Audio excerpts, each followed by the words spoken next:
சென்னை மின்தெரு பகுதியில் பட்டப்பகலில் கத்தியை காட்டி மிரட்டி பையை அறுத்து செல்லும் சிசிடிவி காட்சிகள் தற்போது வெளியாகி இருக்கிறது. சென்னை மின்தெரு பகுதியில பட்டப்பகல்ல கத்தியை காட்டி மிரட்டி பையை அறுத்து செல்லக்கூடிய சிசிடிவி காட்சிகள் வெளியாகி இருக்கிறது. இருசக்கர வாகனத்தில் வரும் 4 நபர்கள் அங்க அது எதிரிலே வரும் இருசக்கர வாகனத்தில் வரும் ஒரு நபரை மடக்கி அவரிடம் கத்தி முனையில மிரட்டி அவரிடம் இருந்த லெதர் பேக்கை அறுத்து சென்றிருக்கிறார்கள். இது தொடர்பான சிசிடிவி காட்சிகள் தான் தற்போது வெளியாகி இருக்கிறது. கடந்த 2 தினங்களுக்கு முன்பு இந்த சம்பவமானது நடைபெற்றிருக்கிறது. இந்த மின்ட்டு தெருவில் பாதிக்கப்பட்ட நபர் பயத்தின் காரணமாக புகார் அளிக்காத நிலையில சிசிடிவி காட்சிகளை வைத்து பூக்கடை போலீசார் விசாரணை மேற்கொண்டு வருகிறார்கள். அந்த பையில என்ன இருந்தது என்று தெரியவில்லை. ஆனால் பாதிக்கப்பட்ட நபரையும் தற்போது போலீசார் தேடி வருகின்றனர்.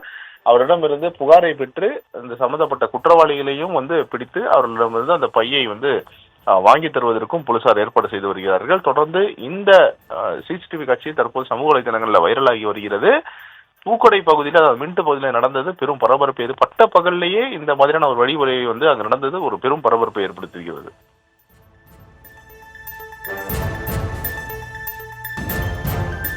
விவரங்களுக்கு நன்றி சுதர்ஷன்.